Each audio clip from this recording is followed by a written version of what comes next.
The Galactic Council chambers fell silent as Admiral Kethvar of the Zephyrian Fleet transmitted the final battle reports. 300 civilizations represented in the vast amphitheater, and not one dared speak. The holographic displays showed the impossible. The Devourer was dead.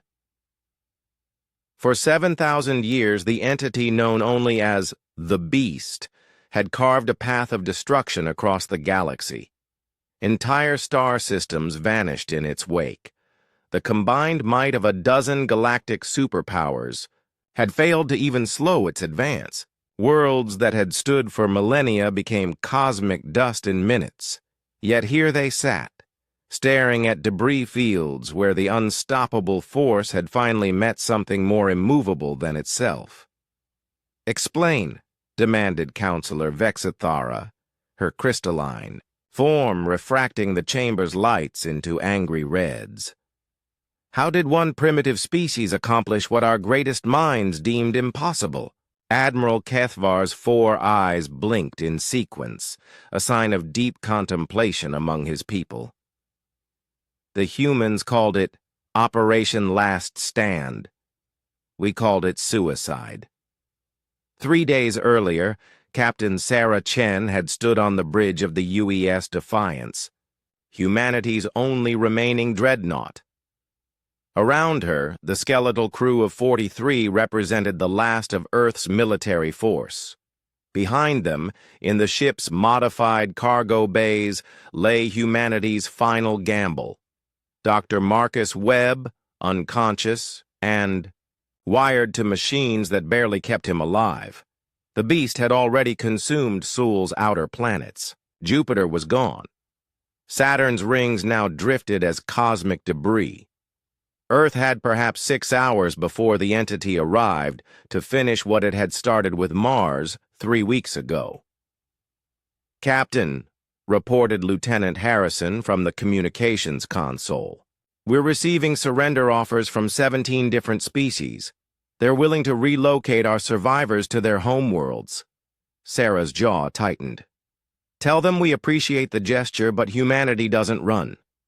What the galaxy didn't understand, what they had dismissed as primitive stubbornness, was that humans had spent their entire evolutionary history as persistence hunters. When mammoths outran them, humans followed. When winters threatened to starve them, humans adapted. When diseases decimated populations, humans endured and rebuilt. The Beast represented the ultimate test of that fundamental human trait, the absolute refusal to accept extinction. Dr. Webb had made the breakthrough 18 months ago, though it had cost him his sanity. The Beast wasn't just a destroyer. It was a symbiotic organism that had lost its original host species eons ago. It consumed civilizations searching for a compatible consciousness to bond with. But every species it encountered either died from the neural integration or was consumed entirely. "Every species except one," Webb had whispered from his hospital bed before the final procedure. "Humans are the only ones insane enough to survive sharing headspace with something like that." The science was beyond most of the crew's understanding, but the principle was simple. Instead of fighting the Beast, they would give it what it wanted: a partner. The catch was that the human consciousness had to be strong enough to maintain its identity while bonded with an entity that had devoured star systems. Webb had volunteered, knowing the odds of survival were essentially 0. Beast approaching. "Earth's outer atmosphere," announced the tactical officer. "Impact in 90 minutes. Sarah nodded grimly. The plan required perfect timing. Too early, and Webb's consciousness might be overwhelmed before the bond stabilized. Too late, and Earth would join Mars in the void. "Begin the awakening sequence," she ordered. In the cargo bay, machines hummed to life. Dr. Webb's eyes snapped, open, but they weren't entirely his anymore.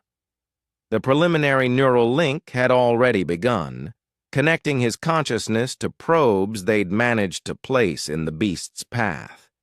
His body convulsed as alien thoughts crashed through his mind like tsunamis.